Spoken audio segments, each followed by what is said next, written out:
What's up, y'all? This is BP. Hey, how's it going, everybody? This is Star Child. It's your boy, Kid Dream.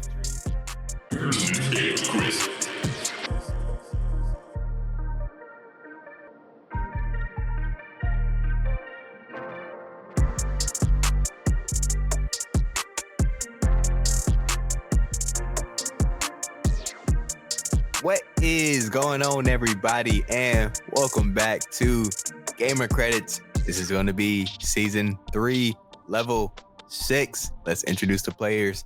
Player 1, BP. Kid Dream, what's good, man? I still trip me up every time. I know, man. You know, I got to do that, man. I got to do it. So, budget's back. I like it, though. I like it. Good. I'm glad the budget's back. Yeah, man. For real, for real. So, what's been good with you now, man? What's been new?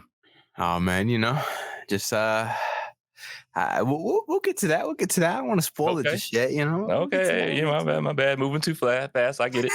It's all good, you know. Barry Allen. Nice. All right, then we got player 2, Star Child. What's going on? Hey, BP, can I put in a special request? Instead of the clapping, remember the movie I'm Gonna Get You, Sucker? There was a scene where it was a line where he said that every pimp needs their own theme music. Can you just put that theme music in before I speak?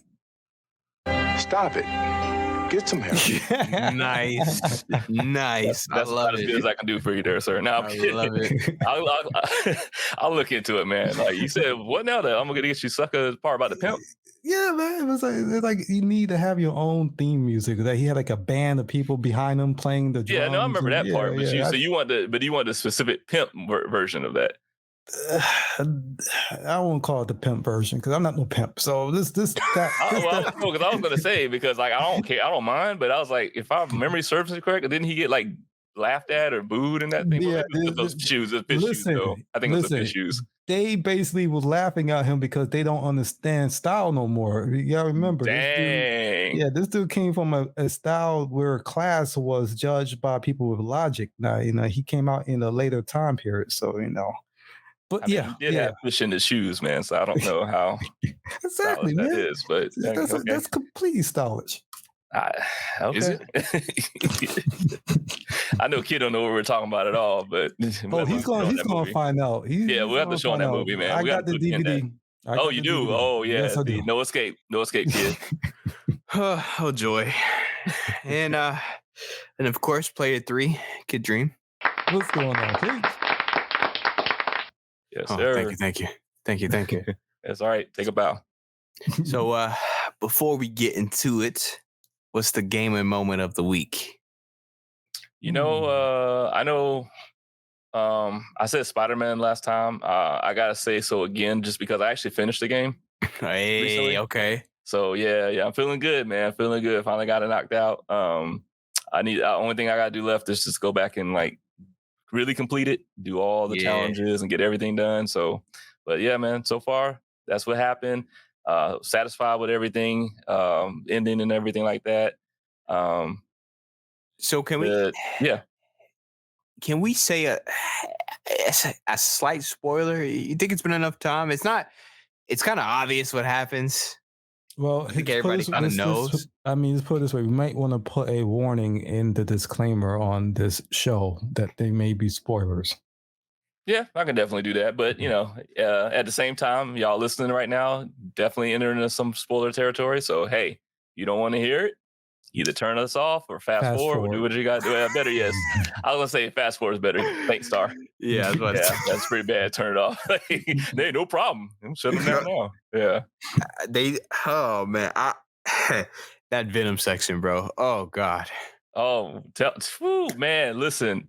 Man, they did that so well, man. Like they did it so well. Like they just incorporated the whole vibe and feel of him, and just how powerful you felt playing him.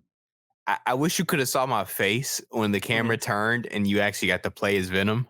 I was like jaw on the ground, like, wait, really?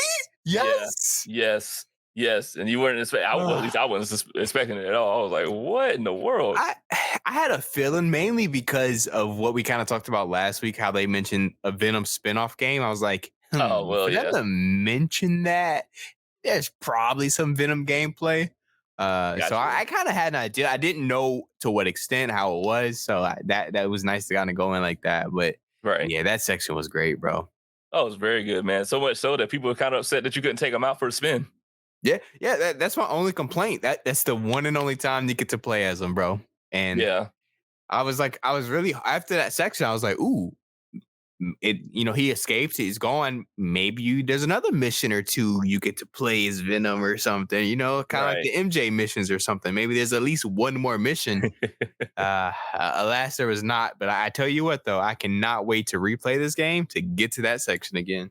Yeah, amen to that, man. So, but honestly, yeah, definitely more Venom would have been great. Definitely like they could have did more Venom, less Mary Jane. But that's cool. I don't want to sound like a hater, but definitely more Venom would have absolutely been better in my eyes. But yeah, go ahead. Go ahead. No, I was gonna say, but to be fair, I mean, it sets up a nice little thing for them. Because since they had that idea of doing a Venom game, it really sets it up well for them to give you that taste. Yeah. And just to yank it back and be like, gotta wait. If you want to do it, then just be ready. You know what I mean? So that's kind of smart, and if that's what their intent was. So yeah. But speaking of hating, I kind of somewhat enjoyed the MJ missions, especially compared to Spider-Man 1. Yeah, definitely. But you know what I did hate on? I don't know if you did the mission yet, because I think it's like a side quest. The Haley mission, bro. That thing was boring. You did not like it? It was. When I buy a Spider-Man game, I want to feel powerful. I want it to be fast. I want action. So to slowly run around the city and spray paint, it felt like playing Spider-Man 1 and playing as Miles or MJ again. And I was like, cool, yay, this is so much fun. Oh boy. Yeah. Sound like a majority of the players out there that were saying like, why are we doing this again? So, because it's funny, and this could have been a topic too. I just thought about it, but I was seeing some of the feedback that people had about the game, and a lot of people are giving it great praise, but they were kind of like hinting at certain parts, such as what you just mentioned, with Haley's part, side little mission quest, whatever we call it. Even with Miles, where he had to apparently do that mission. You remember that mission? He had to help out the dude trying to not propose, but like ask another guy out to. No comment. Listen, but here's the thing, because at the end of the day, what I loved about it was people made comments like, bro, like, tell me why I'm doing this with this guy when I like literally like hundreds of crimes are happening right now and I could be saving the city. Like I had to be like, yo, honestly, that's kind of facts, man. Like that's kind of like, you got gunshots down the way and you over here like trying to help out a date situation. That's wild. I tell you what, TikTok had a field day with that mission. I can't tell you how many videos I've seen about that in the electric spider. Yeah, man. It's just yeah. Like listen, yeah. Because I can appreciate what they were trying to do, man. But at the same time, it's like you said, it's like, we're here for the whole Spider-Man thing. Like it's, I don't know. And then honestly, if it was done a different kind of way, as opposed to in the middle of kind of like, some stuff's happening, crime's happening, craving things going on. And let this dude take time out to do these little weird things and stuff. Like, I don't want to say weird things because it's like daily stuff that people go through, but that's what I'm saying. It's like it's a thing that just people just do, right? You're enlisting the help of a superhero to kind of do that, and just do this one last thing, and it's like, dude, like literally the sirens are going off in the background. Like, come on, man. Like, I don't know. It did feel a little unnatural in that sense. And I think the other complaint, since we're on that topic real quick, was I know people were talking about how wholesome everybody seemed to be on like Miles' side, like how everybody seemed to be either like a genius or just really, really nice person. Okay. And so that was an interesting thing. That's all some people were commenting on out there. Where it was just like, it's just like everybody's so nice and so everybody gets along and there's no issues and conflicts and nothing. Meanwhile, you got Peter Parker and his sides, like he's falling apart. He can't keep a job. He's late to stuff. And I was like, bro, I tell you, the funniest thing Peter said in this game was when him and Harry were arguing, and he goes, "What was that? You need to pop some more pills?" Bro, Peter was a menace in this game. I was all for it, bro. Yeah, man. Hey, I loved it, man, because that's all the part of him having that suit. Like that's what I love so much about that service. They had with him having a suit and how it changes his whole like personality. That was so beautiful because I've always loved that. Every single time that's happened in the comics or whatnot, and even in the movie. Well, to some extent, the movie Spider-Man 3, but. Don't talk about my boy Bully Maguire now. Look, I ain't got no problem with him. Look, and the thing is, for me in that scene, those scenes he had, those were funny to me. Like I laughed like super hard. Like it was hilarious to me. But everybody else was so mad, and I get it. But I was like, hey, that's funny. But I just kind of put that out there, like as a way of saying, yeah, maybe not so strong in Spider-Man 3, but still, I like the shift of it. I like the attitude shift. You'll get your rent when you fix this damn door. You know what I'm saying? I like that. I was like, hey, that's how it's supposed to go. I love that. The savagery. The best side quest in that game, though, by far. What's that? You ever been in love, Spider-Man?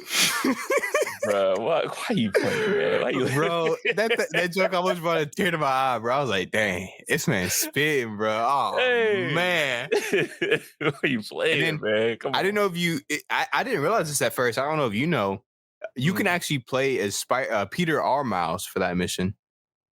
Oh, I didn't know it was interchangeable like that. Okay. Yeah, I didn't mind as Peter, but I've seen some people do it as Miles, and it's slightly different dialogue. I would imagine so, but that's pretty cool. I didn't even know that. I'll have to do that next time I play through it.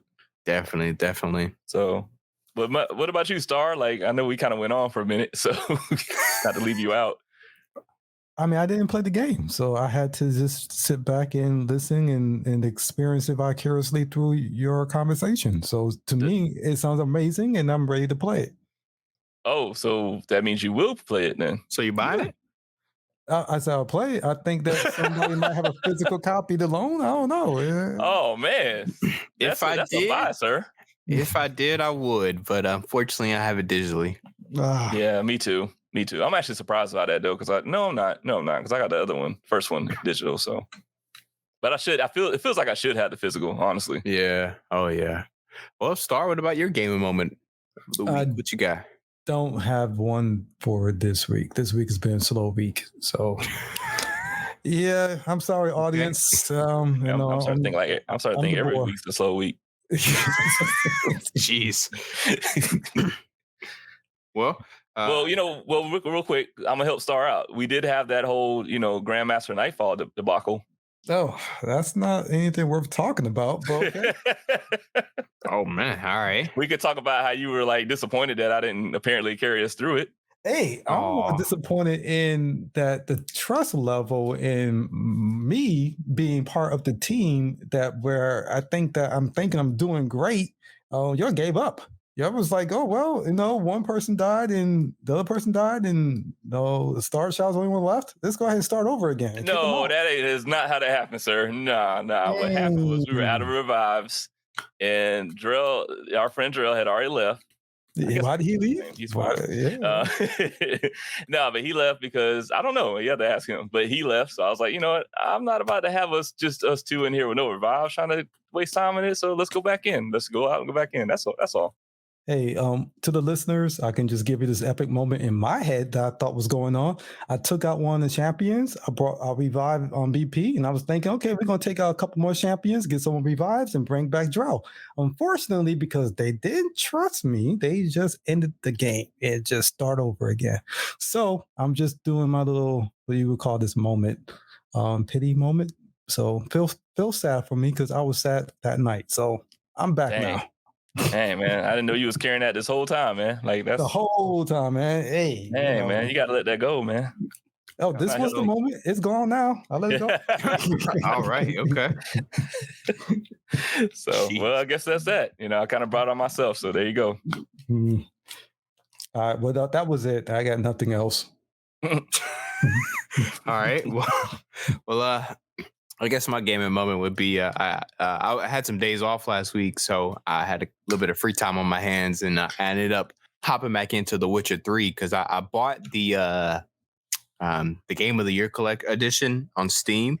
around this time last year because the next gen update was coming out. Okay. And so I beat the base Witcher 3 and I beat the first expansion many years ago, but I never finished the second expansion.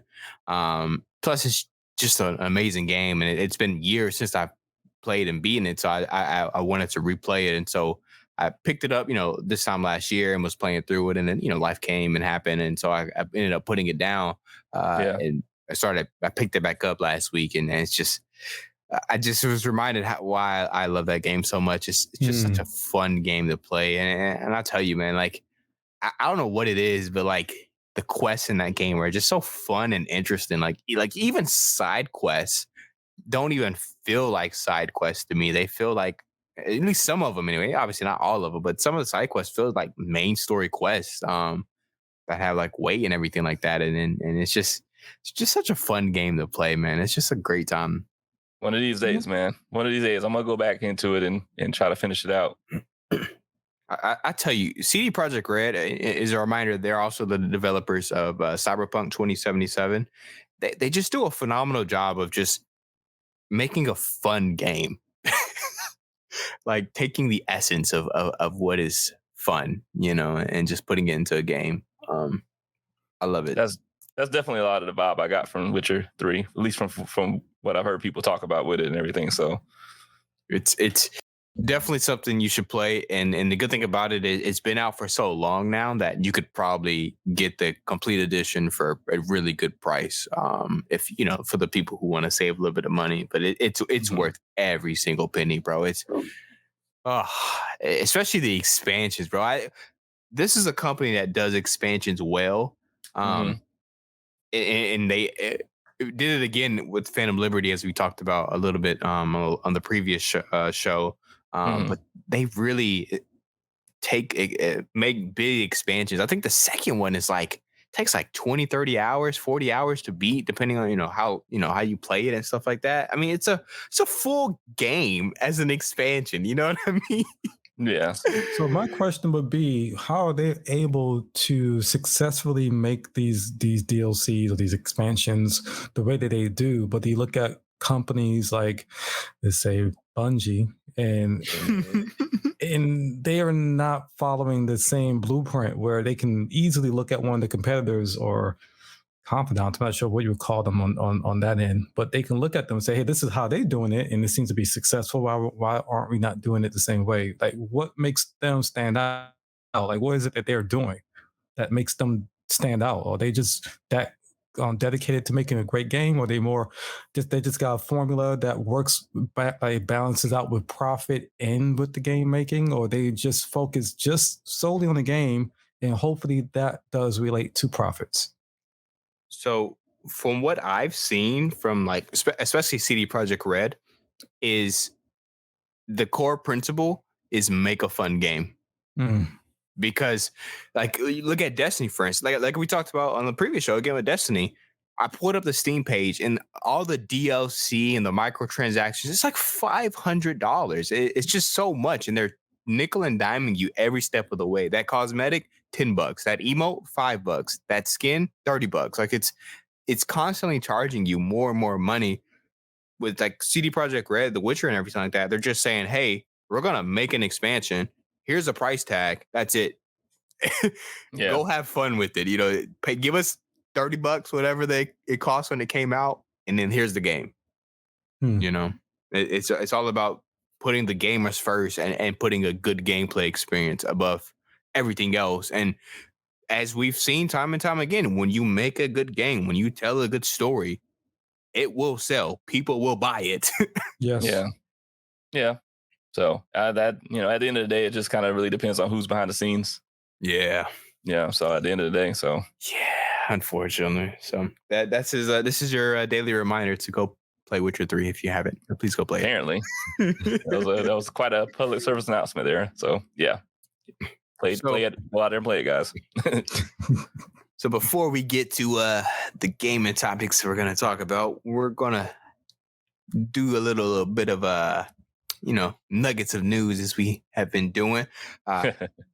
This actually just came up. I wanted to kind of just bring up it. This might be something worth actually a full topic when we do a little more research. But Okay. I don't know if you guys have seen, but the Take-Two CEO believes that games should be priced based on playtime. That's new. I didn't see that. Is that something you just like? What was that at? Was that like on the Verge or what was that on?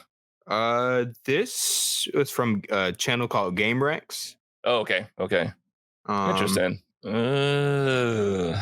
That's scary. That's interesting. Yeah, no, that's like not too far away from the guy that mentioned something about gamers would, having gamers pay to reload their guns and stuff. Like, I don't know, Pay to man. respawn. Like, yeah, man. It's not too far from it. So, like, I'm trying to even wrap my head around that. Like, how does that even? What does that even look like? I mean, to be honest with you, there's companies out there, depending if you work for a corporation or not, if you're leasing out some of their software, they charge you by your button inputs. So there's some software out there that definitely has a monthly subscription. Of the cost, I guess, is based on the staff button inputs that they tally up the bill. So I'm thinking this is coming from a place like Microsoft in their mindset, like, hey, how can we apply that to gamers? Because that type of that's a very slippery slope to go down where you're pricing games based on something not based on the game itself or based on how much more money you can nickel dime out off the gamer. That's the type of future that I don't want to be part of, and I think at that point I may stop playing games.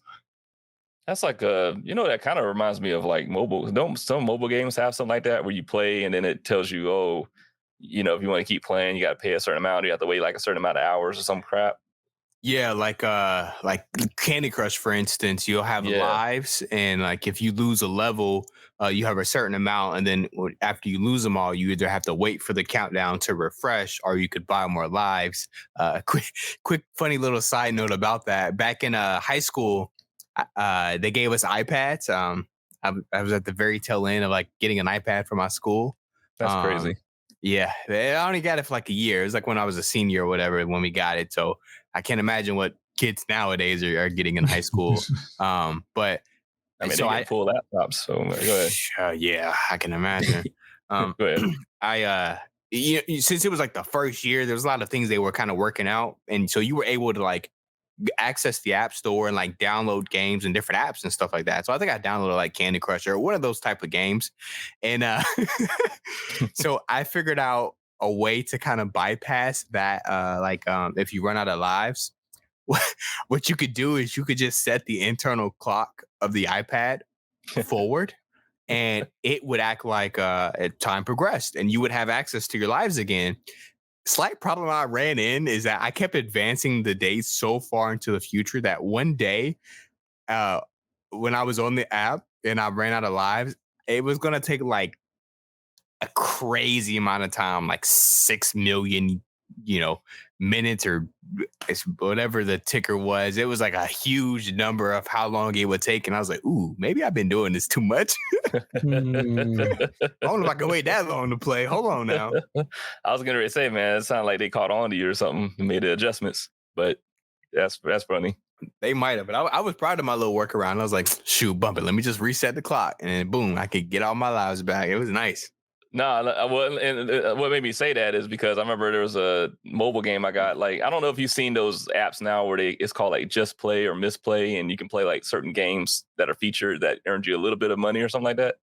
No. Yeah, it's I think it's Just Play, the last one I saw. No, well, it was either Just Play or Misplay, either one. But they used to have like these slot machine games where like based on the amount of time you spend on them, you could get like a certain amount of money. And now, granted, it wasn't a lot. It was just change, it wasn't a whole lot. But what I used to do was like leave the phone on all night on that slot game while the slots kept going in auto drive or whatever, not auto drive, autoplay.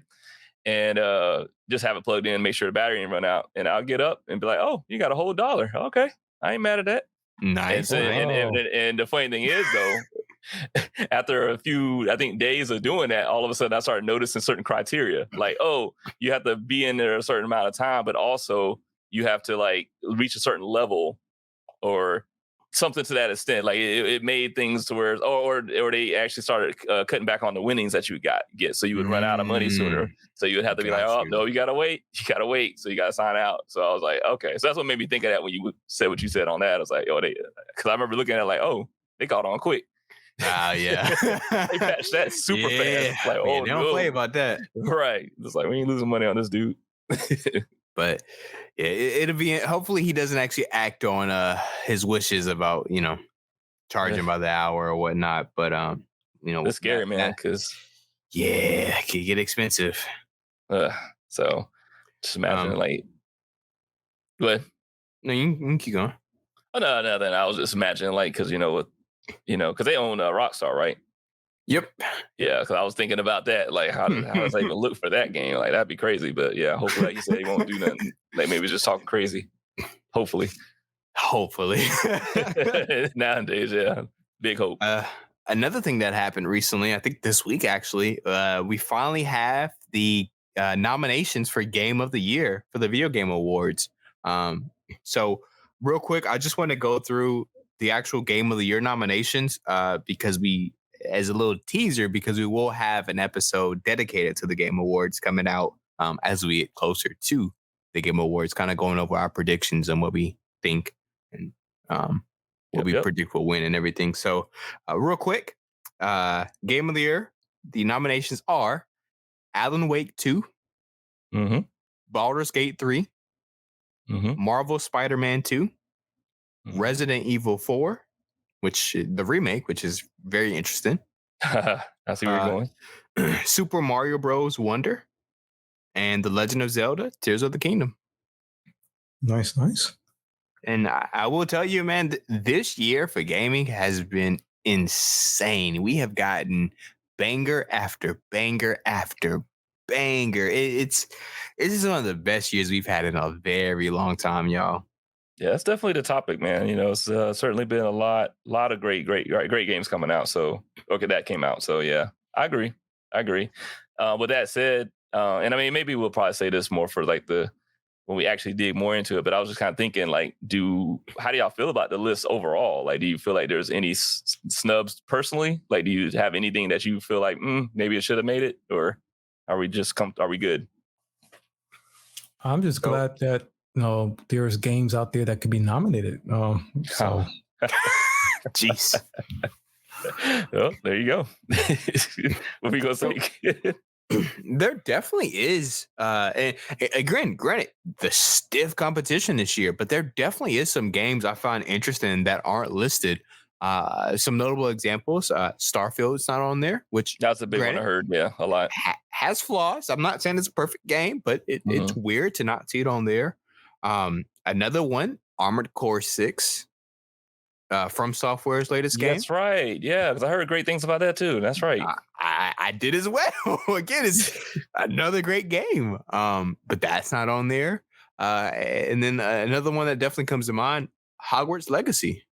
If you remember that came out at the beginning of this year and was a really fun game. There's a lot of controversy around that. So yeah, and that's what people kind of are speculating as to maybe why it didn't make it, because of the controversy between the creator of Harry Potter. But I will say it's sad to not see it included because that was a really good game, and regardless of how you feel about what the creator has said and how they feel, you can't deny the work and talent that the developers of the game all put into it to bring this world to life. I mean, they did a phenomenal job, and I think that does deserve to be celebrated. I think but it's funny you say that because it's kind of interesting how, if let's say that was because of the fact they didn't make it due to the controversy, that somehow like something like Last of Us 2, made it into the Game of the Year discussion. So I don't know. I just find that very interesting because I know that had a whole lot of controversy behind that. So yeah, it's interesting. It's very interesting. So some missing ones, but again, stiff competition, bro. Stiff. Final Fantasy 16 wasn't even on there. That was a great game that came out this year. That's a good point. That's a really good point. So it was this year was just insane, especially the last like 6 months or so, just insane, bro. So it's Yeah. I am excited. I will say let's save our predictions, and our who we want to win for later. Let's leave a little bit of mystery. Hmm. But it's yeah, man. Uh it was a great year for gaming. Yeah, man. Hey, man, I second that. But yeah, Another little. Go ahead. no, I'll say, yeah, we can definitely wait though. Talk later about predictions and stuff like that. So you're right. Yeah, gotta leave some mystery for the viewers. Give them a reason to click Hey, back. exactly. So Another little nugget that Star brought up. You want to go ahead and introduce it? Nah, leave that to you, man. Okay, all right, buddy. Jesus Christ. So this article is coming from Insider Gaming. Apparently, Microsoft and Epic Games are being sued over video game addiction. And they should be. Dang. Yeah, Cav, I feel like you should introduce that, man, because you really clearly have some stance on that. So go ahead, man. Go into it. Now, mind you, I only read this article in the last 30 minutes, and so I still haven't even digest every detail from the article. I'm just going by personal beliefs at this moment.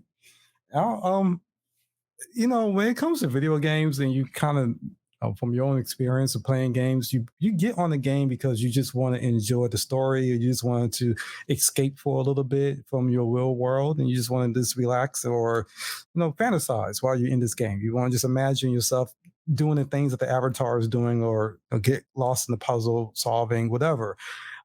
Game developers figure out a way to make you want to stay in that mode a lot longer. And so they create different mechanics that they will use to exploit your, let's say your social development skills or your behavior skills. And they have created addictions from this. And they have used that to create people, certain kind of players that will stay in these games a lot longer and to spend more money and just put more of their actual time that they could have been using towards other things in life, but just to be solely stuck in a game.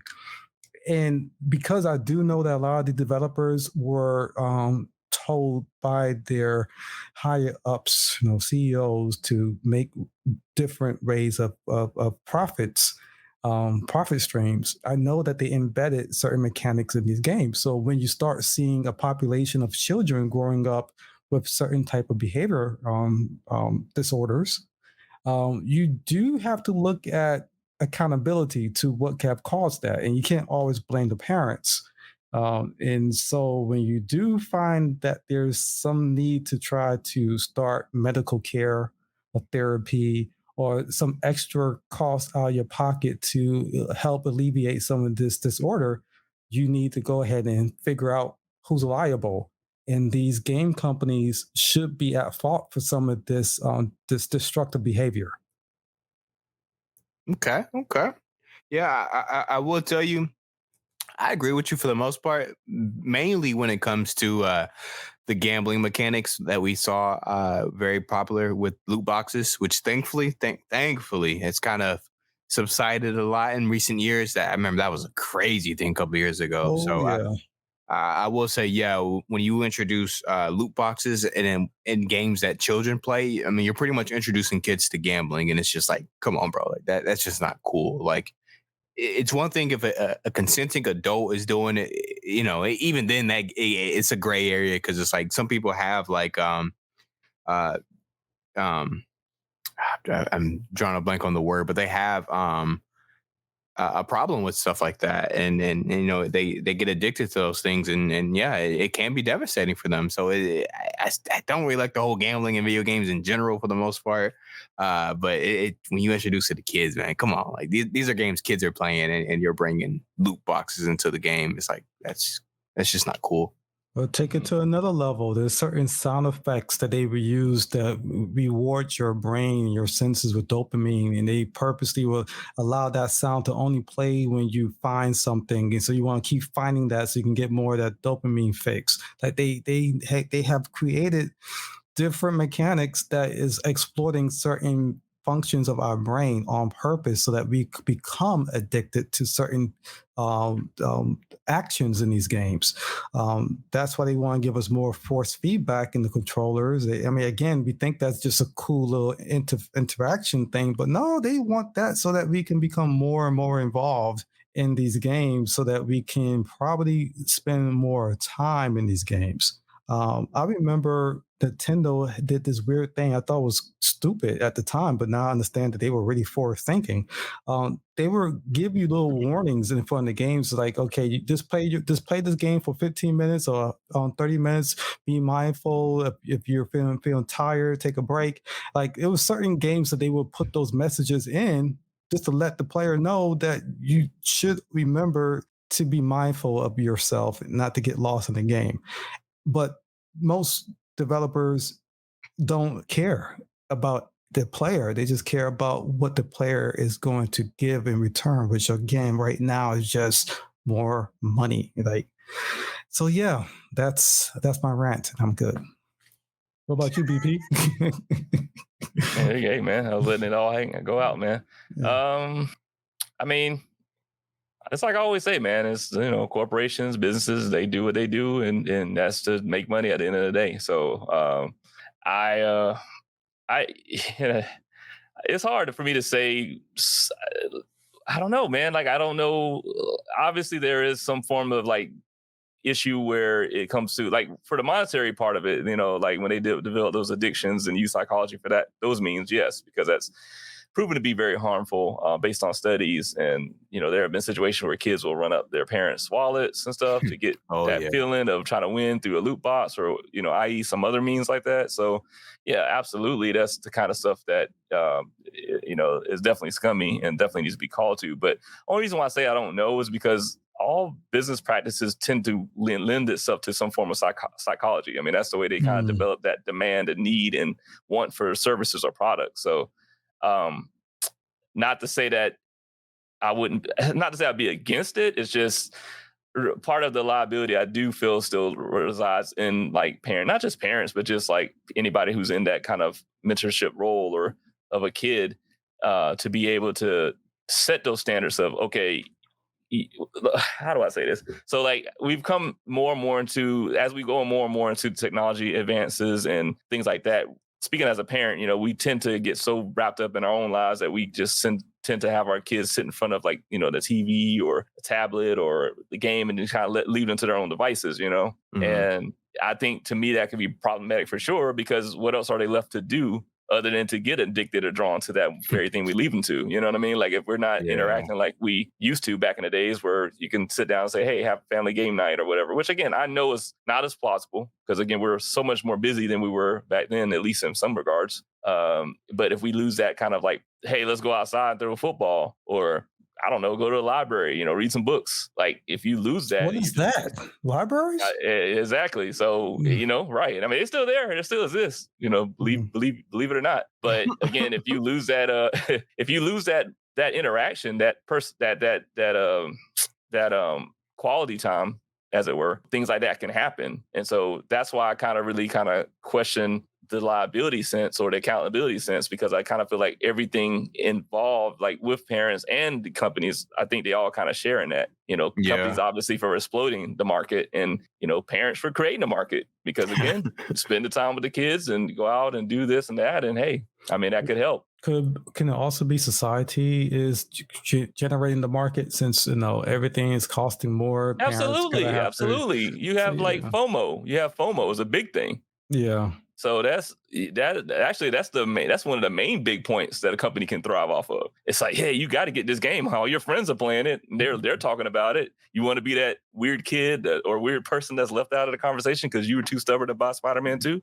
Yeah, you better get on it. You know what I mean? So that's a big, so that's a big deal. And they just take advantage of it because at the end of the day, like I say, corporations are there to make money. I mean, again, why did that seem directed at Star?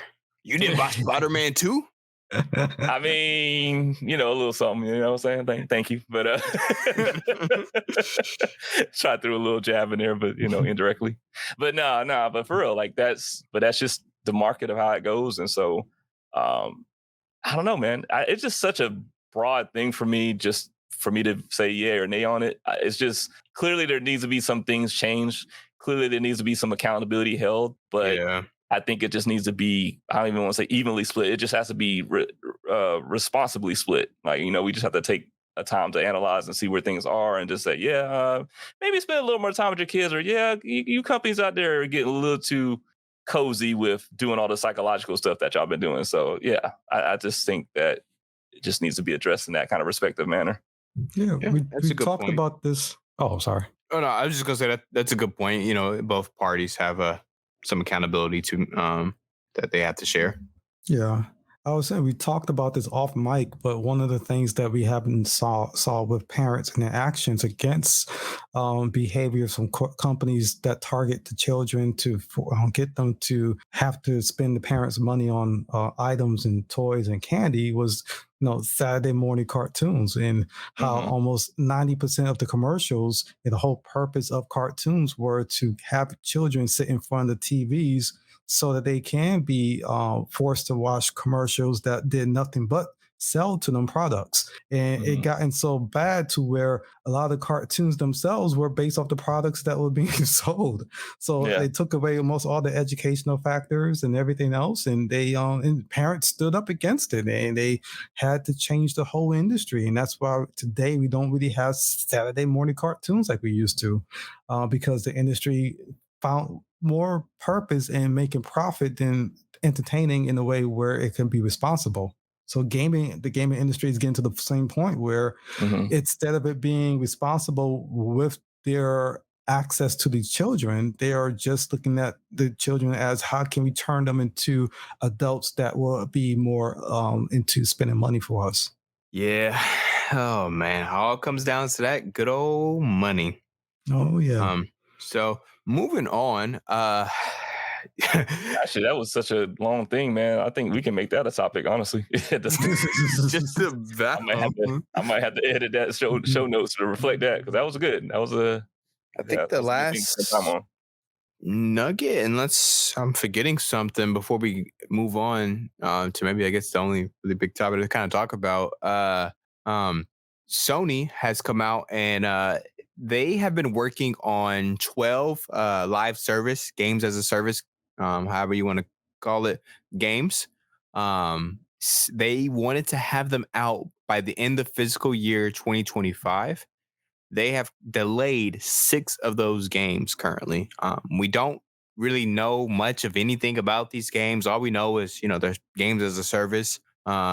So everything else is kind of shrouded in mystery, but that is one of the reasons why Sony picked up Bungie, way back, was because not necessarily for Destiny 2, which of course I'm sure they expected to make money for them, but because of the whole community and online aspect of it, they wanted to kind of get that tech and those people behind that to go and to assist with these other 12 games they're working on. And I'll just say this, man, these companies got to realize we only have a certain amount of time in our days, and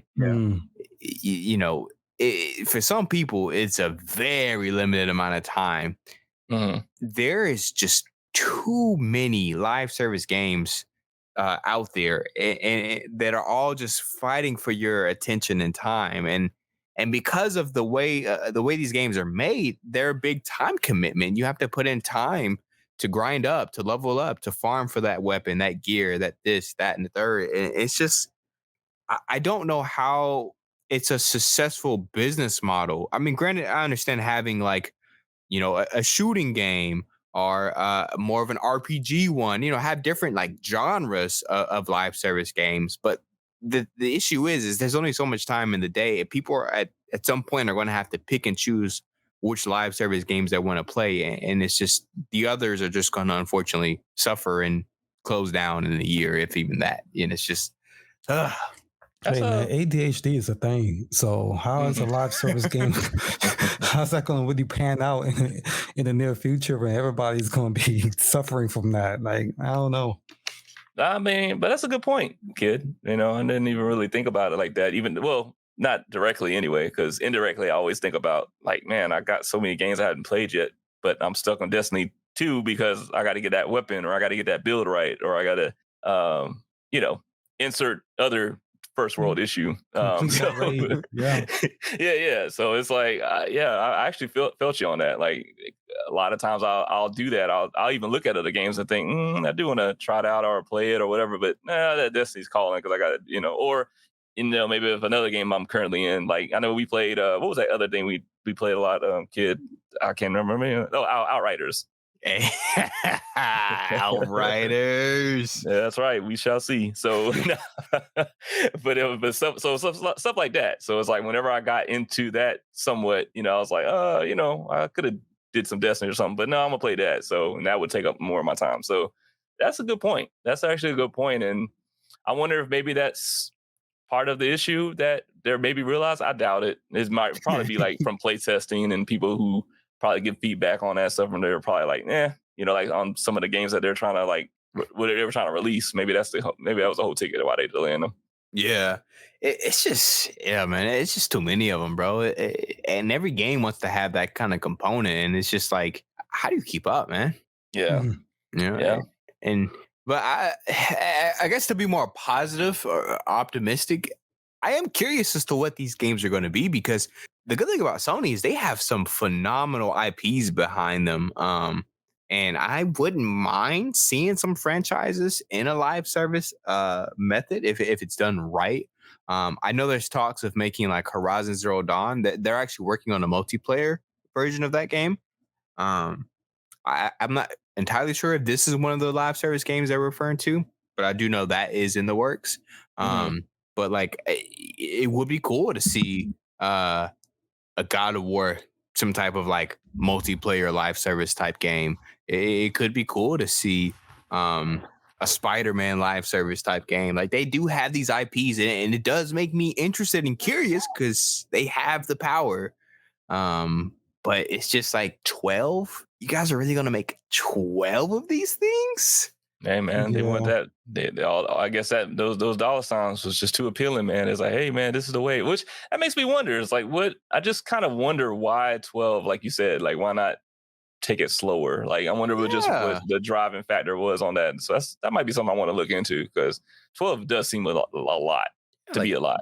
2, 3, maybe 4, but 12, especially since you're testing the waters. I mean, it's not like they're known for that, because they're known for their like single player experiences, mind-blowing experiences in that. So that's a very interesting point, man. I don't know. That's a really weird, maybe he got over ambitious, maybe that's part of why the leadership has to be shaken up. I don't know. That's really weird, actually. It also could mean that they're getting very lazy, because the live service games, you don't have to do much at all. Once you put the game out there, you just have to patch it up once in a while. You change the levels of the difficulty to make you want to level up more. It's more about grinding with the live action games. So I don't know. Well, I'll say this. I still think it's work, but I don't I think to kind of lean to what you're saying a little bit, I think that while it does take work to kind of put those things together, the idea of innovation isn't really as present, I don't think, for those types of titles.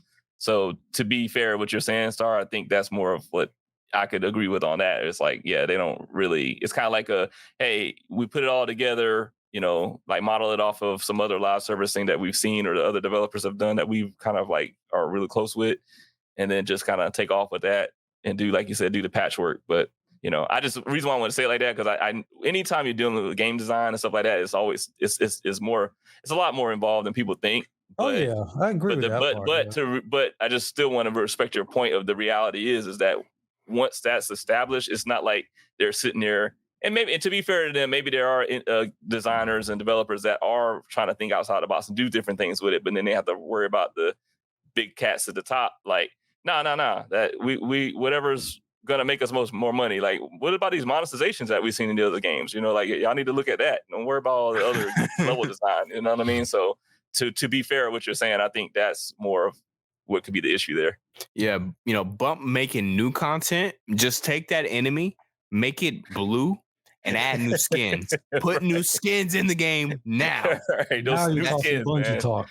New skins, man. That's right. Make sure to make that happen. Make it happen. Ain't ridiculous. No charities around here either, man. We need you to pay for every change you want to do.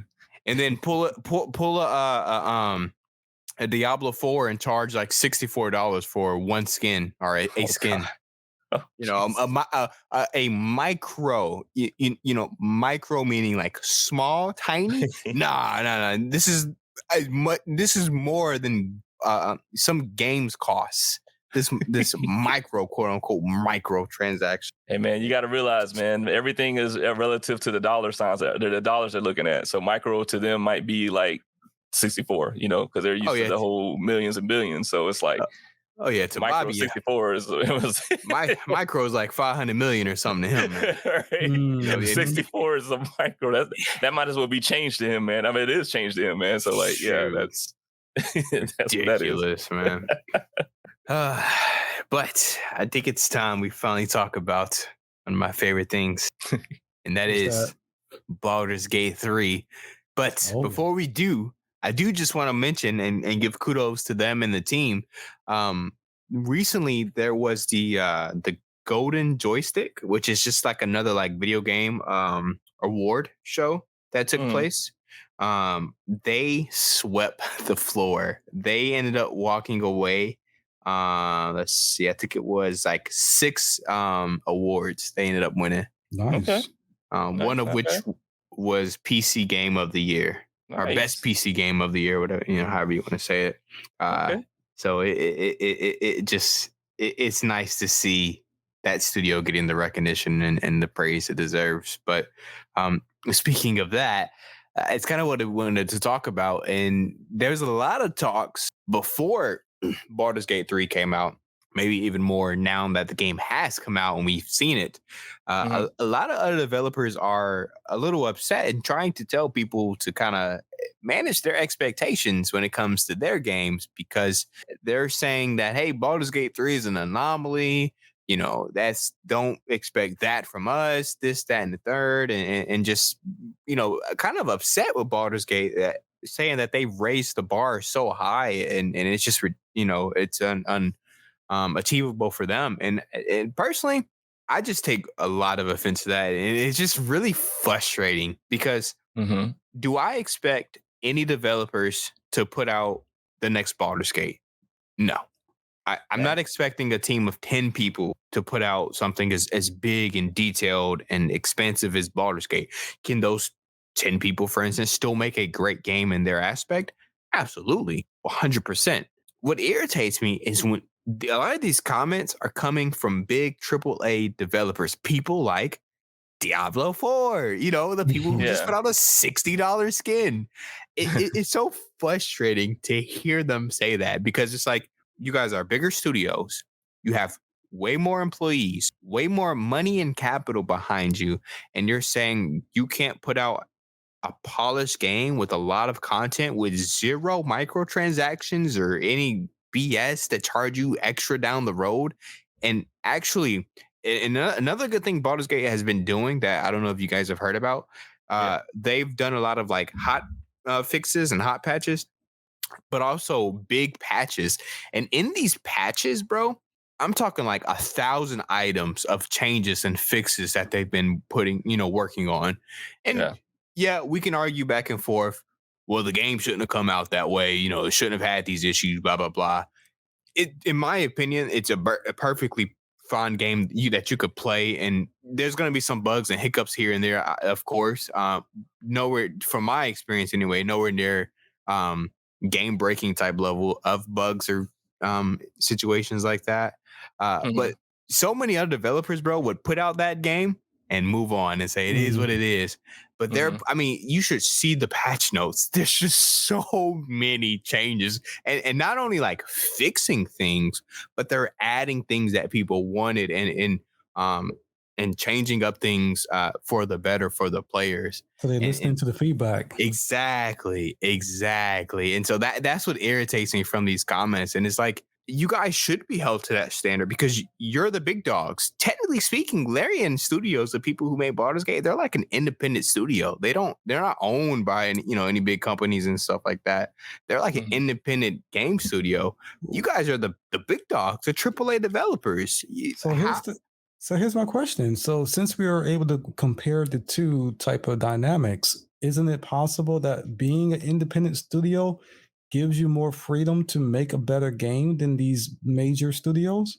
Yeah, and it definitely can. Because when it comes to these big studios, you get that corporate side of it, and you have the managers at the top who are saying, pushing things forward and saying, no, we need it now and stuff like that. And so, while I don't personally, hold the developers responsible for things like that, that's out of their control. If they have short deadlines, if they can't change these things and it's being forced upon them, that's one thing, and it is what it is. But the quality and the actual game and gameplay that they make, that is something I can look and say, okay, look at what they made, and then look at what you made, and it's like, but it's missing all this, and not only that, you're charging this and that, and it's just like, ugh. So here's my next thing then. So here's my brain thinking. Doesn't do that often. So if you're Okay. Well, if you're a shareholder and you're looking at the books and you're looking at Baldur's Gates, or I can't say the word correct at the moment, and you're seeing how this is you see this as an independent small studio, and they were able to pull this off, but they're putting their money into something, let's say like Sony, and like, hey, Sony, why do we pay your CEO all this bunch of money if we don't really need that CEO because you're too big for your britches? We might need to cut down your staff at the top level because you've been holding the development teams from being able to create these games. Like, we kind of look like it looks like from my perspective that these studios are kind of scared because they're seeing that a lot of the positions that are taking most of the profits or getting paid the most money, they're not really needed. Yeah, it would be nice if we could take some of that aspect out. Why does Bobby have to make so much money when, the developers who actually make the games, who make the money, can't even afford to buy lunch at work? It's a little weird. Yeah. So I think that's the real worry is with this type of success is they're going to be starting to get looked at with a magnifying glass. Like, why are we paying y'all this much money and you're not making games as on par with a smaller studio? And just one last thing I want to bring up, then I want to kind of hear from BP, kind of hear his thoughts on this. What's even more frustrating is that it's been proven before, and Baldur's Gate has done it again. It's proven that if you make a good game, a crazy thing happens, right, guys? You make a good game, what happens? People buy it. Mm-hmm. It makes a lot of money. Damn right. Yep. It makes a lot of money. So it's like, that's what I wish these developers would stop complaining about and look at it and just say, look, they made a good game. They put the players first. They sat down and they said, if I was playing this game, what would I want in this game? How would I want this experience to be? And not thinking with their wallets or their corporate mind and saying, how can we nickel and dime them every step of the way? But how can we make a fun, great game for people to experience? And in return, it made them a lot of money. And so it's just, I wish developers would just stop for a second, look at it and say, I guess we can make money that way. Mm-hmm. Sure, I know you won't make all the money that you want to make with all the million microtransactions and expansions and battle pass and season pass and every other little thing they charge for, but people will buy good things. Mm-hmm. Yeah, agreed. Go ahead, BP. What you got to say? I got a lot. So I'm probably gonna be all over the place, and quite frankly, I was trying to do edits in my head, so I won't go way overboard or way too long because I have it's a lot to unpack with it, man. I'll start off by saying this much. I think if I had to just sum it up not sum it real fast, but just to give a quick stance, I do feel like they were out of pocket for doing that 100%, because what you said, kid, is actually the very thing I was going to say is that, it's understood that those standards won't exactly be met, for whatever reason. Maybe you have a different direction to your game, maybe you have a different kind of like process when you develop the game, you know what I mean? Like, there's all those factors. So nobody's really asking for a Baldur's Gate 11 out of 10 type of experience. Like, it's not going to always happen like that. So nobody's really saying that. And so I feel like at the end of the day, I just feel like there should have been more congratulations than there was like like this weird kind of projection. And I think that's where my issue is, that you're projecting that whole, I guess, issue and frustration of maybe people coming and turning their heads to you saying, oh, well, if they can do it, why can't y'all do it? You know, instead of you taking an opportunity to say, hey, congrats to the boys over there that created such a fantastic game in Baldur's Gate 3. You know, because you see that with Sony developers, they do that all the time, where it's like, oh, congrats to Insomniac for Spider-Man 2. You know, that comes from like Sucker Punch and you know, oh god, I can't remember the other one. Santa Monica. That's right. Monica, yeah. So like they do that quite often. So, and it's like giving each other a pass on the back, and I think that really is the spirit of it. What it's about, just saying, hey, you know, like regardless of like how we may feel like, you know, internally or whatever, like, hey, job well done. You did an amazing job. You know, congrats. Yeah. I mean, I don't think that's so hard.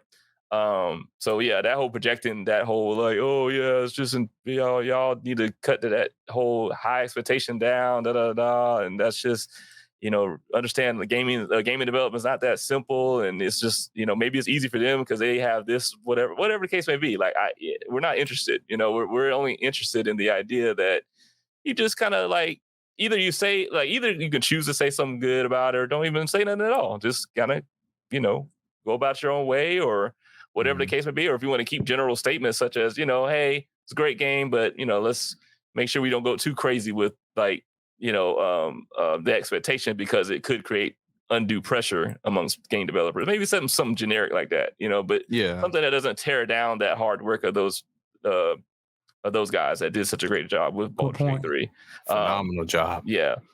Now, with that said, I what I try to do is I try to analyze a lot, which is probably my detriment, because I do it quite often, trying to make sense out of things that don't always have to make sense or don't really always make sense. But one of the things I looked at was, okay, why would be some of the reasons why they would do that, right? And I just looked at like things such as, you know, maybe it's corporate influence, you know, maybe you have the people who are in charge of those developers that are like, oh man, like there's so much buzz in them and how they're doing this, not monetizing everything, you know, like that's not a good look for us. You know, we want to continue our monetization practices. So, you know, maybe you guys out there should probably say something, you know, because it's making the company look bad. You know what I mean? And so, you know, maybe you have that influence, you know, where, because I've seen that before where, you know, you get certain influence, especially like when it comes to politics for certain businesses, where it's like, man, it sure would be a bad thing if Republicans don't make it back in office, man, because, you know, we could be facing a lot of layoffs, you know, so you guys might want to go out there and vote. I'm not telling y'all how to vote or who to vote for, but I'm just saying. Yeah. So like, you know, you have that factor in there. And then you have some people who just take so much pride in their studios and their company that they just feel like any slight towards it whatsoever, such as like something that comes from Baldur's Gate, where people are looking like, oh, well, they did a great job, Bungie, where you at? Like, why, you know, you have like almost double or triple the resources. Why aren't you doing this kind of thing? You know what I mean? So they may get kind of in their feelings about that. Like, hey, man, don't come attacking this company. You know what I mean? Like, you know, so I just was thinking all kinds of things like that and trying to figure out. And you just have some people who just got the kind of egos. They just can't stand any kind of accolade going to something like that, when they may feel like, oh, that's, you know, okay, so congratulations for being suckers for not taking advantage of their customers and trying to nickel and dime them. But, you know. Oh, yeah, you know they're thinking like that. Well, that's what I'm saying. You have people with those personalities and egos, so I can totally see why some of them will come out and say that as well, just because that's how they're, sadly, it's how they're built in the mind. But, yeah, so at the end of the day, man, it is really it was just weird to me to see that, because again, the whole gaming industry was built off of the standards being raised every time. Like, we wouldn't be where we're at with games if that wasn't the case, right? Like, if Nintendo didn't do what they did, you know, shout out to Nintendo. They didn't do what they did, and then they didn't choose to stick it through, even though when the gaming industry like was taking heavy hits at the time when they were coming around. Where would we be, really? Like, if the idea was just to simply give up like that and just be like, well, I mean, you know, that's a wrap, man. E.T. just buried us all. Like, we're not even really going to try nothing else, man. Like, this is, like, what's the point? Like, no, I just think that's defeatist attitude. The whole point is to meet that standard, you know, like, and I think it's even, like, to the point Sega understood that, you know, when Sega was around. Like, they understood, like, hey, you know, Nintendo's out here doing their thing. What are we going to do? Like, we need to come up with something to rival that. And as a result, we got great games. You know, we did get like crazy Nintendo and Sega faction of fans, but hey, that's to be expected when you have something so revolutionary, something so unique. that's entered into the markets. So, No, when you say crazy, what's that? Nothing. Oh, you took that personal? No. I mean, come on. We had fanboys back then. You know what I mean? Like, it's bad now, but it was. I can remember when there was this whole issue of, Nintendo's better because the graphics. No, Sega's better because they got more games, and it's like you blame marketing for that, not the. Oh yeah, no, 100%, 100%. But no, listen. It still rests with consumers too, because you could have chose at any point to hit that switch. And to be like, you know what? It was fun playing Nintendo, but that's about it. And I'm going outside and play. But no, you sat there, and then not just Nintendo, Sega too. They were bad, just as bad, from my memory.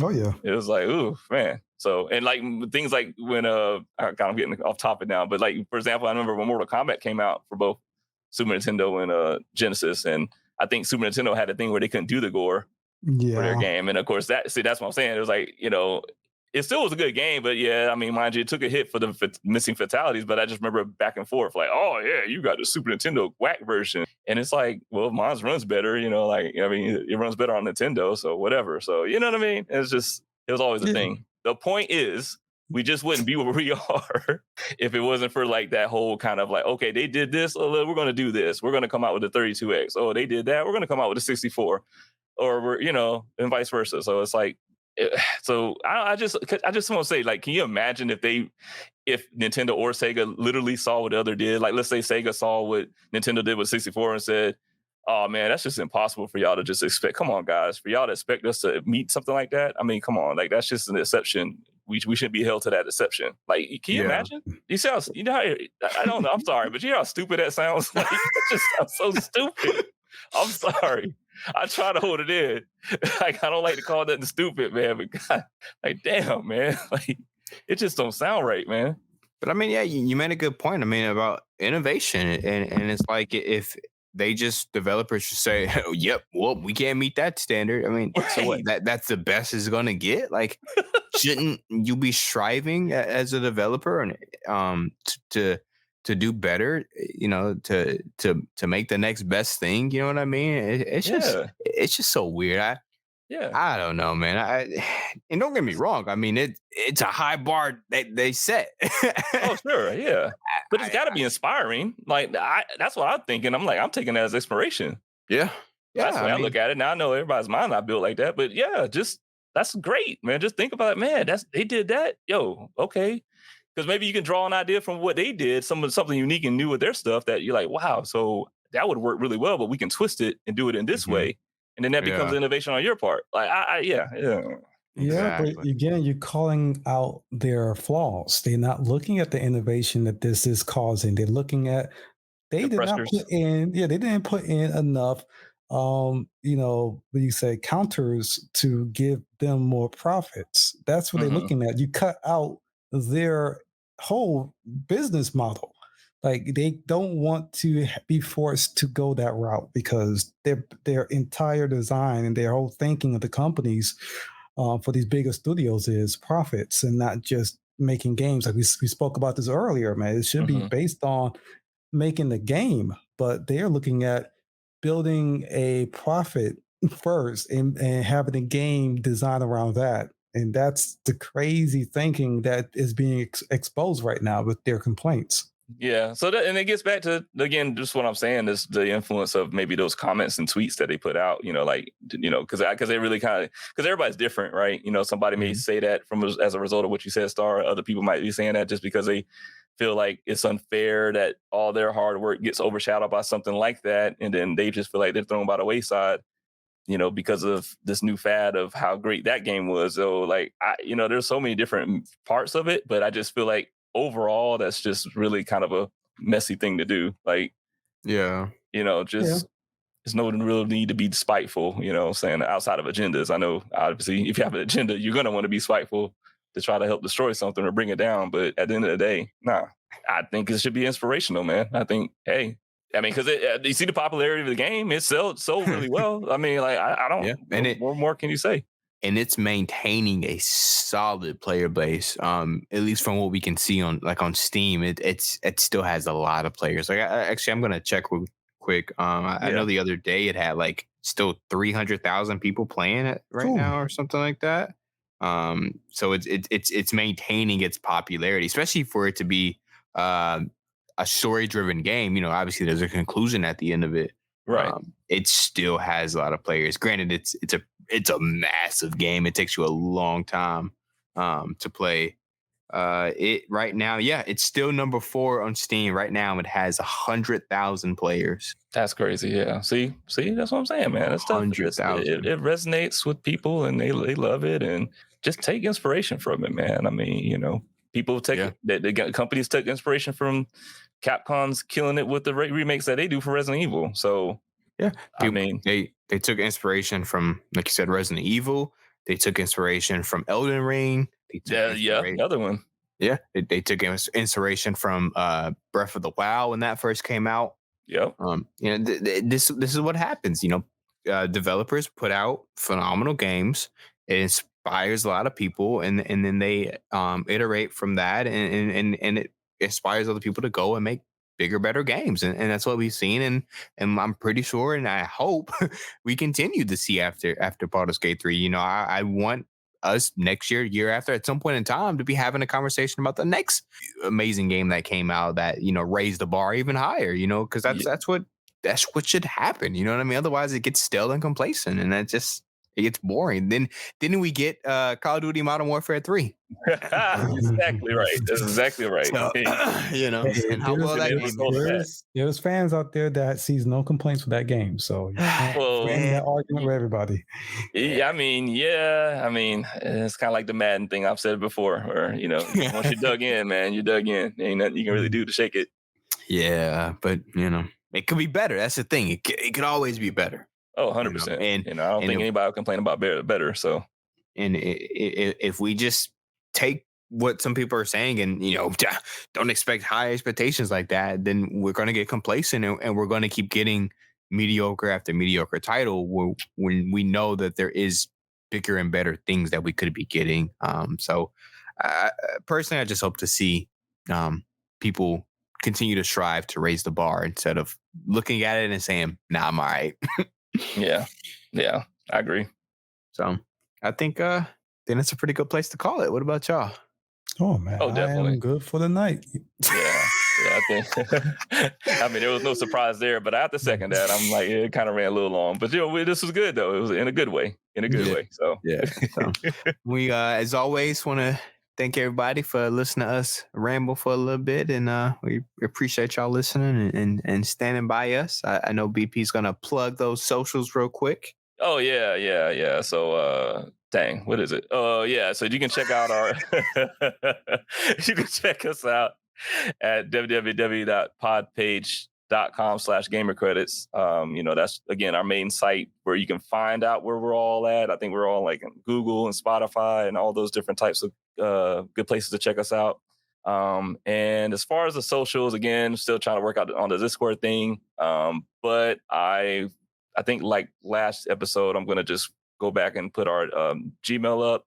So you can definitely message us and let us know like any kind of comments you have, or, if you have any kind of like things you want us to talk about, topics, anything, just kind of share it, share your thoughts. Doesn't matter. Good, bad, whatever you want to do, we're open to it. So go ahead and send that through.